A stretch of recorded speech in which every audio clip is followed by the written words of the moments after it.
Pemirsa setia on the spot, begal motor yang marak terjadi di Indonesia membuat semua pemilik motor semakin mawas diri dan sangat hati-hati.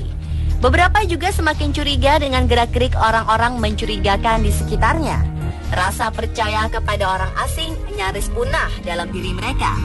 Dan dalam segmen On the Street kali ini, kami akan menguji beberapa pemilik motor yang ada di jalan. Apakah kepekaan sosial mereka terhadap masyarakat yang membutuhkan masih ada, atau sudah dipenuhi dengan ketakutan akan pembegalan motor?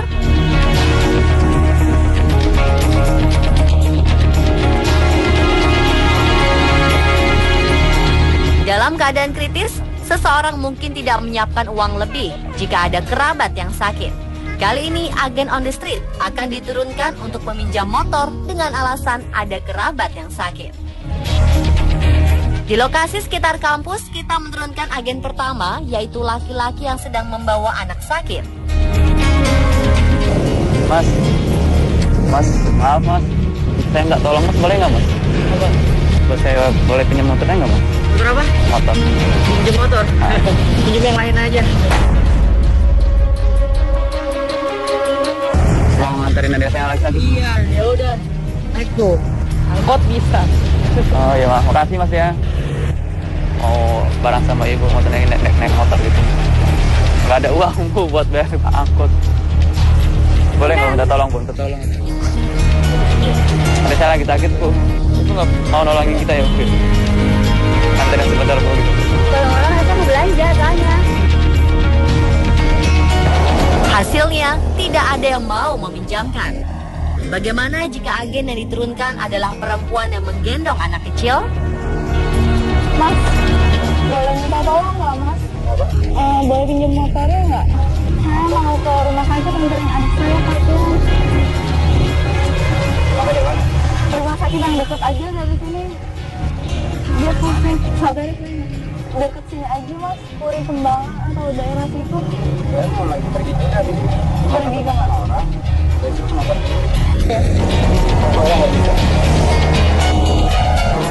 Makasih ya mas.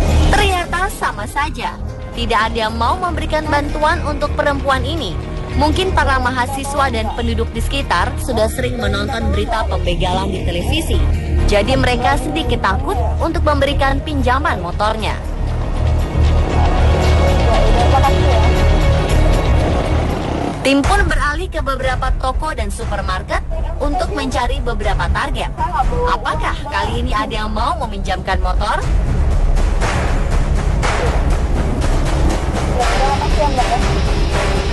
Di supermarket pun sepertinya sama. Tidak ada yang mau memberikan.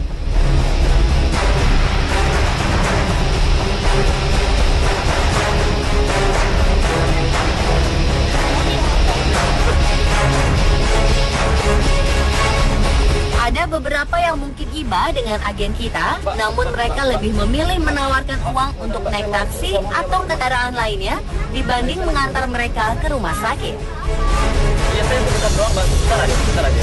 Ada saya lagi sakit mbak. Ini anak sakit mbak, sebentar aja mbak, sebentar aja.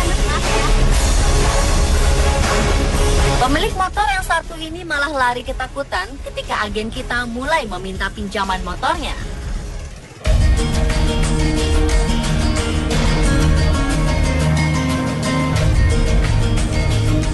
Pak, ini sih pak, boleh pinjam motornya nggak pak?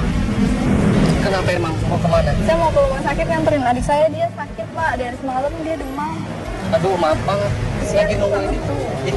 Tadi polisi itu. Kasihan pak, adik saya benar-benar butuh bantu ke rumah sakit pak. Sebentar aja pak, saya mau pinjam motornya. Cari yang lain aja deh. Atau enggak, bapak anterin saya aja deh, saya minta tolong. Ada apa deh?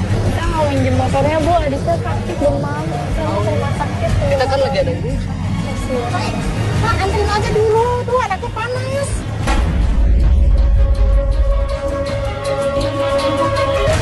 Terus ibu gimana? Ya udah ibu tunggu di sini aja. Akhirnya setelah di beberapa toko, kami menemukan pasangan suami istri yang baik hati. Sang istri rela menunggu di toko tersebut agar suaminya mengantar agen On the Street ke rumah sakit. Sabar ya, Andi. Dalam beberapa kasus, toko dan supermarket memang sering menjadi sasaran peminta-minta atau para begal untuk mencari target. Ini membuat orang-orang menjadi semakin mawas diri, apalagi keamanan di depan toko atau supermarket kurang maksimal. Supermarket dan toko sudah kita coba. Bagaimana jika ruang lingkupnya diperbesar? Kru bersama agen ingin menguji kepekaan sosial masyarakat di pasar dan mal. Seperti apa reaksi masyarakat?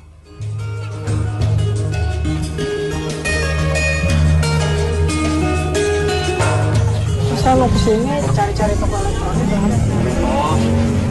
Saya belum tahu.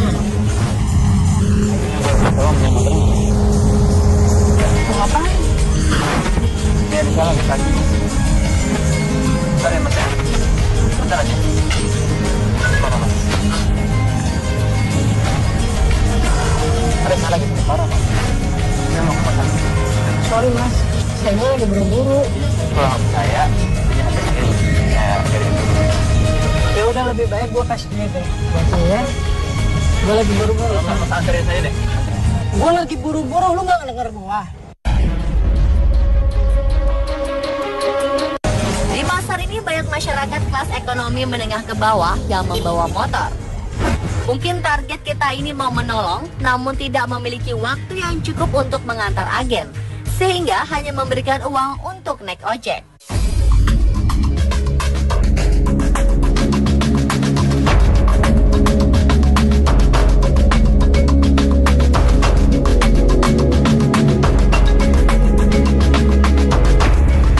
Selanjutnya, kita akan mencoba menguji kepekaan masyarakat menengah ke atas. Minta tolong gua anterin ke rumah sakit.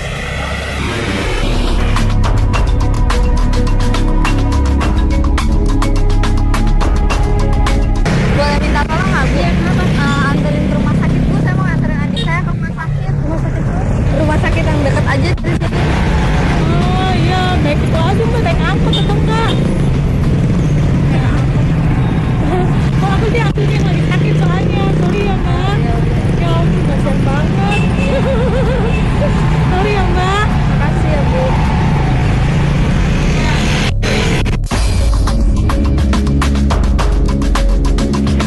Mbak, boleh minta tolong nggak Mbak?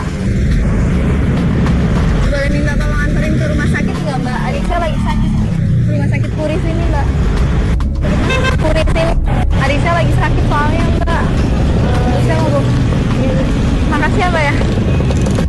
Setelah beberapa kali mencegat target, agen yang kami lepaskan akhirnya mendapat satu penolong yang mau mengantarkan mereka ke rumah sakit. Dari hasil uji sosial, pasar dan mal yang telah dilengkapi oleh petugas keamanan membuat masyarakat tidak terlalu takut untuk menolong orang-orang yang tengah kesulitan seperti agen kami. Walaupun beberapa memang ada yang masih takut atau tidak peduli. Lantas, bagaimana jika kru dan agen memilih tempat sepi di mana sering terjadi pembegalan? Kali ini agen yang kita lepas hanya satu orang, sama seperti motif pembegalan yang biasa terjadi. Akankah mereka mendapat penolong yang mau mengantar? Maaf ya, suami saya mau pakai motor. Saya tinggal ke depan bu. Bang ini berapa depan? Ya bu. Ya. Mas, bentar, mas. Mas, saya numpang depan mas. Mau ke rumah sakit dulu mas. Pemirsa, ternyata jumlah yang mau menolong dan tidak mau menolong tidak jauh berbeda jumlahnya. Banyak yang masih merasakan perbedaan penipu dan benar-benar membutuhkan pertolongan. Namun beberapa orang ini memilih jalan aman dengan tidak menggubris agen kita ini. Kita mau ke depan dong pak. Bentar aja pak. Mari saya lagi pelan-pelan pak. Iya. Sampai depan aja pak. Terus gue aja pak. Pak, saya serius pak. Ya, pak ya. Ada saya pak lagi kecelakaan pak. Tolong ya pak. Iya. Itulah pemirsa hasil uji sosial kita hari ini. Selalu waspada dan berhati-hati di jalan meski kasus pembegalan tengah marak. Indonesia yang terkenal sebagai negeri ramah dan gemar menolong sesama, rupanya masih memiliki jiwa dan kepekaan sosial yang tinggi.